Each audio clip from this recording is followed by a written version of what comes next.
আসসালামু আলাইকুম ওয়া রাহমাতুল্লাহি ওয়া বারাকাতুহু। কোরআন মাজিদ তেলাওয়াত করার সময় সিজদার আয়াতগুলো অনেকবার তেলাওয়াত করা হয়েছে, কিন্তু পরে সিজদা দেওয়া হয়নি। এখন আমার করণীয় কি? এরপর প্রশ্ন হলো, আমার স্বামী খারাপ বন্ধুদের সাথে মেশে আমি নিষেধ করলে আমার সাথে অশান্তি করে। আমি জানি আমার স্বামীও তাদের সাথে খারাপ কাজে জড়িয়ে যাবে। আমি কিভাবে আমার স্বামীকে তাদের থেকে আলাদা করব? আমাদের সমাজে নতুন বাড়িতে ঢোকার সময় নানা রকম বিদআত পালন করা হয়। সামনে আমরা নতুন বাড়িতে ঢুকবো, আমি চাচ্ছি বিদআত মুক্ত সুন্নাহসম্মত পদ্ধতিতে বাড়িতে ঢুকতে। এই জন্য কি করণীয় জানলে উপকৃত হতাম। সুস্থ এবং আর্থিক সামর্থ্য থাকা অবস্থায় হজ পালন করা হয়নি, এখন মুমূর্ষ অবস্থায় আছেন, এক্ষেত্রে করণীয় কি? যিনি পূর্বে হজ করেননি এমন কেউ কি বদলি হজ করতে পারবেন? শুধু সাজানোর উদ্দেশ্যে বাবুর কপালের ডান বা বাম পাশে টিপ দেওয়া যাবে। কোরআন মাজিদ তেলাওয়াত করার সময় সিজদার আয়াতগুলো অনেকবার তেলাওয়াত করা হয়েছে, কিন্তু পরে সিজদা দেওয়া হয়নি। এখন আমার করণীয় কি? সিজদার আয়াত তেলাওয়াত করে সিজদা দেওয়া ওয়াজিব। যদি আপনার সিজদা কখনো না দিয়ে থাকেন তাহলে তো আপনি অনেক বড় গুনাহ করেছেন এবং সেজন্য আল্লাহর কাছে তওবা করবেন। প্রিয় দর্শক, দেখতে দেখতে আমরা অনুষ্ঠানের একেবারেই শেষ প্রান্তে চলে এসেছি, সময় হয়েছে বিদায় নেওয়ার। এরপর প্রশ্ন হলো, আমার স্বামী খারাপ বন্ধুদের সাথে মেশে আমি নিষেধ করলে আমার সাথে অশান্তি করে। আমি জানি আমার স্বামীও তাদের সাথে খারাপ কাজে জড়িয়ে যাবে। আমি কিভাবে আমার স্বামীকে তাদের থেকে আলাদা করব? একজন স্ত্রী আসলে তার ভালোবাসা, তার আবেগ দিয়ে নানাভাবে স্বামীকে তিনি বশে আনতে পারেন, বেশিরভাগ ক্ষেত্রে সর্বোচ্চ চেষ্টা করলে। বিশেষ করে স্বামীদেরকে বশে আনার সমস্ত কৌশল স্ত্রীদের জানা থাকে। হ্যাঁ, কিছু কিছু অমানুষ থাকে, তাদের কথা ভিন্ন। তো আপনি যদি চেষ্টা করে তাকে আনতে পারেন, চেষ্টা করবেন, অন্যদের বুঝাবেন, আপনার চেষ্টা আপনি করবেন, এবং আপনার ধারণা ঠিকই খারাপ মানুষের সাথে মিশলে একসময় মানুষ খারাপের দিকে চলে যায়। সেই জায়গা থেকে অবশ্যই আমরা সরে আসার চেষ্টা করব। আমাদের সমাজে নতুন বাড়িতে ঢোকার সময় নানা রকম বিদআত পালন করা হয়। সামনে আমরা নতুন বাড়িতে ঢুকবো, আমি চাচ্ছি বিদআত মুক্ত সুন্নাহসম্মত পদ্ধতিতে বাড়িতে ঢুকতে। এই জন্য কি করণীয় জানলে উপকৃত হতাম। আপনি নতুন বাড়ি করেছেন, এ উপলক্ষে কোনো মানুষকে যদি আপনি দাওয়াত দিয়ে খাওয়ান, আত্মীয় স্বজনকে দাওয়াত দিয়ে খাওয়ান, সেটা জায়েজ আছে, এটা শরীয়তের কোনো নির্দেশ নয়।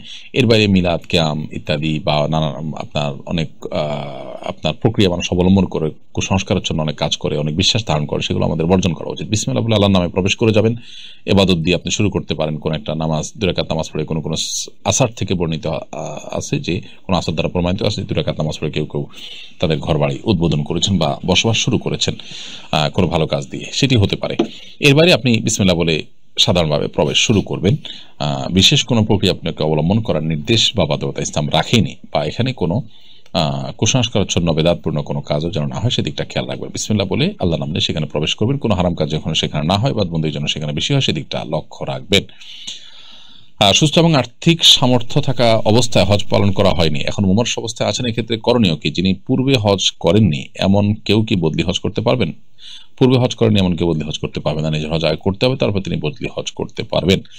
আর সুস্থ এবং আর্থিক সামর্থ্য থাকা অবস্থায় যদি হজ না পালন করে থাকেন, মুমূর্ষ অবস্থায় আছেন, তাহলে তার আর্থিক সংগতি থাকলে এটা দিয়ে তার পক্ষ থেকে অন্য কাউকে দিয়ে বদলি হজের ব্যবস্থা করবেন। শুধু সাজানোর উদ্দেশ্যে বাবুর কপালের ডান বা বাম পাশে টিপ দেওয়া যাবে কিনা, এটা করতে পারেন, সাজানোর জন্য দিতে পারেন, এটা কল্যাণ অকল্যাণ চিন্তা না করে যদি দেন দিতে পারেন।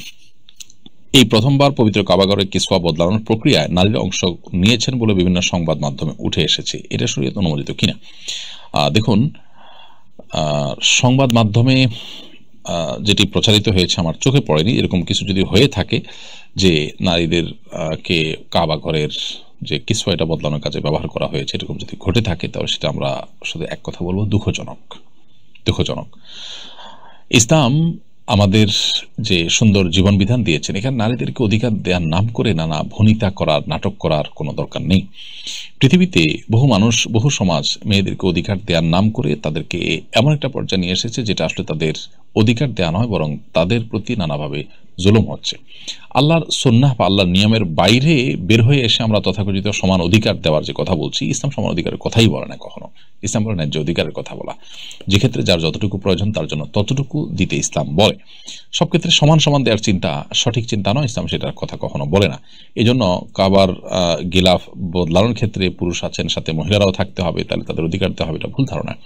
নবী করিম সাল্লাল্লাহু আলাইহি ওয়াসাল্লাম, সাহাবা ইকরাম, খুলাফা রাশেদা, তারা কেউ কিন্তু এরকম কোনো কাজে মেয়েদেরও অংশগ্রহণ করাতে হবে জাস্ট তাদের অধিকার দেওয়ার নাম করে, এরকম কোনো সস্তা কাজ সাহাবা ইকরাম করেন না, মুসলমান সেটা করতে পারেন না। আল্লাহ মাফ করুক, সেই কাজটি যদি হয়ে থাকে সেটা হবে খুবই দুঃখজনক বিষয়।